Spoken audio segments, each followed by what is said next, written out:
Hello दोस्तों, आज का हमारा टॉपिक है लेजेंडर्स डुप्लीकेशन फार्मूला। एग्ज़ाम में केवल एक फार्मूला दिया रहेगा, उसे हमें प्रूव करना होता है। वो फार्मूला है कि root pi gamma 2z equal to की power 2z minus 1 gamma z plus 1/2। ये फार्मूला को हमें प्रूव करना होता है। सो देखते हैं इसका प्रूफ। तो वी नो दैट, हम जानते हैं कि जो beta M N equal integration रहेगा 0 से 1 x to the power m minus 1 minus x n minus 1 dx। ये हमें क्या है, हम लोग इसे जानते हैं। और ये हम ये भी कह सकते हैं इसे लेट करके कि लेट, इसे हमें मान लेना है। इसको बस याद रखना पड़ेगा। अब हम लोग क्या करेंगे, जो m है उसके जगह में हम लोग क्या रखेंगे, n रखेंगे। तो कुछ देर के लिए हम लोग m इक्वल n लेते हैं, तो ये राइट कर सकते हैं इसको कि beta N N equal integration by 0 से 1 x to the power m की जगह में n, तो n माइनस 1 और ये 1 minus x to the power n minus 1 और ये dx। अब हम लोग x की जगह में मान लेते हैं कि क्या है, x इक्वल में क्या है, साइन स्क्वायर थीटा है। मतलब x को हम लोग साइन स्क्वायर थीटा के इक्वल में मान लेते हैं। अब हमें क्या करना है, इसका डिफ्रेंशिएट कर देंगे कि dx इज इक्वल टू, सामने आता है तो 2 और ये साइन थीटा और ये साइन का क्या हो जाता है फिर कॉस, तो ये कॉस थीटा और ये डी थीटा। अब हम लोग x के जगह में साइन स्क्वायर थीटा किए हैं तो इसका डिफ्रेंशिएट इतना आया है। अब क्या करेंगे, इसका लिमिट भी उनके साथ ही चेंज होता है, तो ये लिमिट भी चेंज कर देते हैं कि x इक्वल 0। जब x को हम लोग 0 के इक्वल ले रहे हैं तो थीटा की वैल्यू क्या हो जाएगा, 0। और जब हम x को 1 के इक्वल लेंगे तो ये क्या हो जाता है कि साइन थीटा इक्वल 1। अब साइन थीटा किस में 1 होता है, 90 में, तो ये साइन थीटा इक्वल साइन 90 π/2। तो ये क्या हो जाएगा, थीटा इक्वल π/2। तो ये क्या हो जाएगा, थीटा की वैल्यू π/2। फिर आगे हम लोग इससे क्या कर देंगे, अब जो इक्वेशन है इसमें क्या कर देंगे, इसको पुट कर देंगे। सो आगे राइट करेंगे कि इंटीग्रेशन हो जाएगा हम लोग का 0 से π/2 sine square theta n minus 1 minus sine square theta n minus 1 और ये dx लिखे हैं ना, ये इधर dx, उसको बस इधर क्या कर देंगे, पुट कर देंगे कि साइन थीटा कॉस थीटा और ये डी थीटा। तो ये 2 को हम लोग बाहर कर देते हैं क्योंकि कांस्टेंट है, इसलिए 2 इंटीग्रेशन फिर लेंगे 0 से π/2 sine square theta n minus 1 cos square theta n minus 1 sine theta cos theta और ये डी थीटा। अब आगे जो साइन स्क्वायर थीटा है और कॉस स्क्वायर थीटा दोनों का पावर क्या है, सेम है, इसीलिए हम लोग दोनों को एक साथ लिख के उसके पावर को एक ही साथ क्या कर देते हैं, डिनोट कर देते हैं n माइनस 1। और ये साइन थीटा और ये cos theta D theta, integration है तो डी थीटा। अब आगे 0 से π/2 इंटीग्रेशन ले रहे हैं, तो ये इंटीग्रेशन हो जाएगा हम लोग का 0 से π/2 साइन थीटा कॉस थीटा। इसका जो पावर 2 है उसको हम लोग क्या कर देंगे, पूरा ब्रैकेट से बाहर कर देंगे, तो ये 2 मल्टीप्लाई हो जाएगा इसके साथ, तो ये 2n minus 2 and sign theta cos theta, इसका पावर कुछ नहीं, मतलब क्या है 1 और ये डी थीटा। क्योंकि हम लोगों को पता है कि a to the power m and a to the power n equal क्या होता है, a to the power m plus 1। इसीलिए हम लोग क्या कर देंगे, जो ये 1 है उसको इसके साथ ऐड कर देंगे।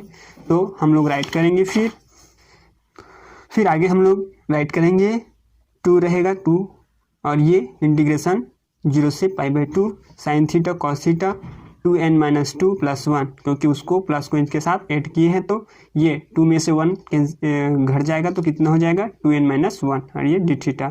फिर आगे हम लोग राइट करेंगे, हम लोग को एक फार्मूला पता है कि 2 साइन थीटा कॉस थीटा का वैल्यू किसके इक्वल होता है, साइन 2 थीटा के। तो हम लोग इसे एक फार्मूला बनाने के लिए ऊपर नीचे क्या कर देंगे, 2 को डिवाइड कर देंगे, तो ये हो गया। अब ये दोनों के लिए है ना पावर 2n माइनस 1, तो इसको हम लोग बाहर कर देते हैं ब्रैकेट से, 1/2 की पावर 2n माइनस 1 हो गया।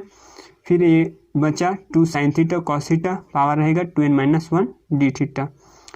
अब ये इसको हम लोग क्या करेंगे, बाहर कर देंगे इंटीग्रेशन से, तो ये हो जाएगा 2/2 to the power 2n minus 1 और इंटीग्रेशन 0 से π/2। अब इसका जो वैल्यू अभी हम लोग बता चुके हैं क्या है, sin 2 थीटा, तो इसके जगह में रख देंगे फिर sin 2 थीटा, पावर रहेगा 2n-1 d थीटा। अब हम लोग फिर लेट करेंगे कि जो sin 2 थीटा है उसमें 2 थीटा का जो मान है उसको हम लोग किसके इक्वल ले लेते हैं, फाई के इक्वल ले लेते हैं। फिर इसको डिफ्रेंशिएट कर देंगे तो d theta equal d phi, 2 को हम लोग इधर ले आएंगे, 1/2 d फाई हो जाएगा। अब इसके साथ साथ फिर हम लोग क्या करेंगे, इसका लिमिट चेंज कर देंगे कि फाई इक्वल 0 पर क्या हो जाएगा, थीटा की वैल्यू 0 एंड फाई इक्वल π/2 पर थीटा की वैल्यू क्या हो जाएगा, पाई। जैसे उसमें किए थे सेम वैसे इसमें फिर किए हैं। सो हम लोग फिर राइट करेंगे कि 2/2 टू दी पावर 2n-1, ये सेम टू सेम जो पहले करते हैं बस वैसे ही ये बाहर में रहेगा। फिर इंटीग्रेशन हम लोग का चेंज हो जाएगा, 0 से पाई हो जाएगा साइन फाई, क्योंकि हम लोग लिखे क्या हैं कि 2 थीटा इक्वल क्या लिखे फाई, तो ये फाई पावर रहेगा 2n-1 और ये 1/2 d फाई, क्योंकि d थीटा का वैल्यू क्या लिखे हैं 1/2 d फाई। फिर आगे हम लोग राइट करेंगे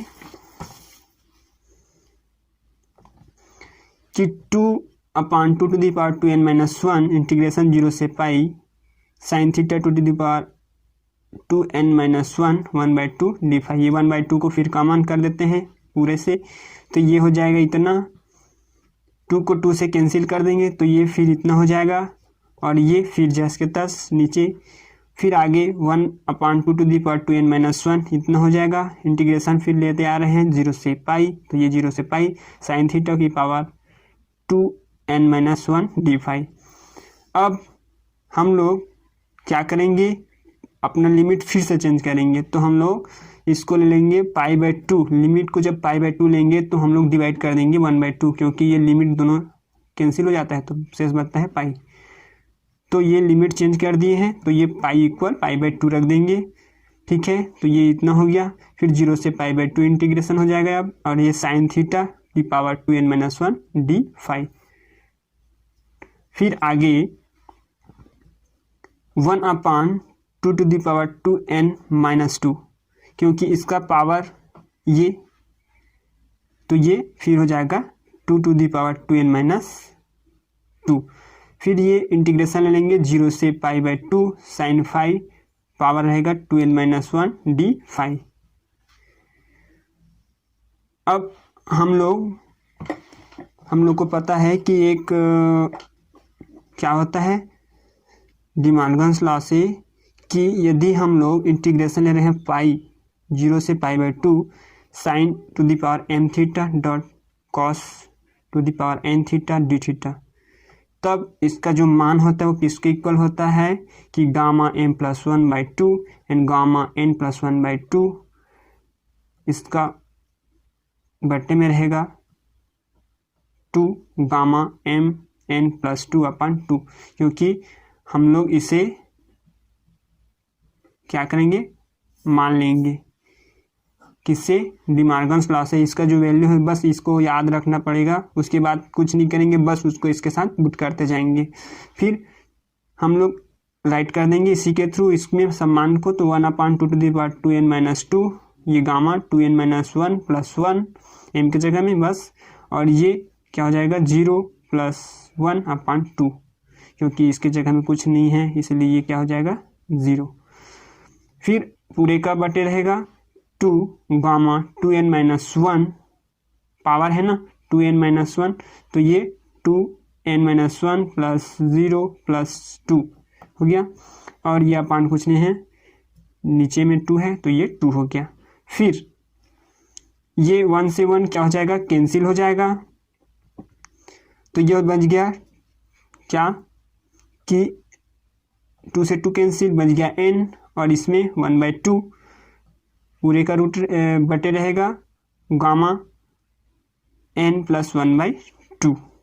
तो हम लोग फिर राइट कर देंगे कि बीटा nn, क्योंकि ये चलते आ रहा है किसके थ्रू, बीटा nn के, तो ये हो जाएगा equal 1/2 to the power 2n-1 root gamma n root pi upon gamma n + 1/2।